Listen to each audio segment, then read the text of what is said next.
मैं संजू जमहर स्वागत करती हूँ अपने यूट्यूब चैनल पर। एक सोहर उठान गीत लेकर आई हूँ। जैसा लगे आप सभी मेरे भाई बहन जरूर बताइएगा कि ये गीत आप सबको कैसा लगा, और लाइक सब्सक्राइब शेयर करें जो हमारे चैनल पर नए हैं।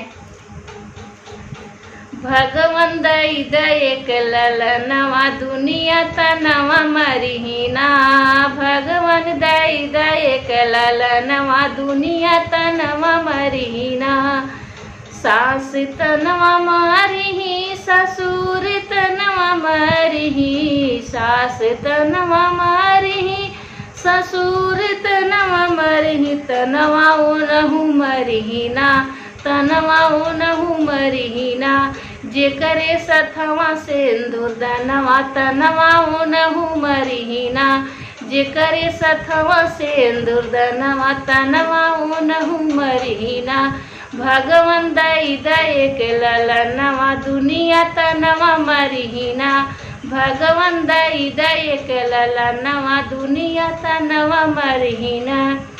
जेठ तनवा मरिही जेठानी तनवा मरिही, तनवा ओनहु मरिहीना, तनवा ओनहु मरिहीना। जेकरे सथवा सिंदूर दनवा तनवा ओनहु मरिहीना, जेकरे सथवा सिंदूर दनवा तनवा ओनहु मरिहीना। भगवन दई दयक ललनवा दुनिया तनवा मरिहीना, भगवन दई दयक ललनवा दुनिया तनवा मरिहीना। ननद ताना मरिही नंदोई ताना मरिही, तनवा ओनहु मरिहीना, तनवा ओनहु मरिहीना। जेकरे साथी सिंदूर दनवा तनवा ओनहु मरिहीना, जेकरे साथी सिंदूर दनवा तनवा ओनहु मरिहीना।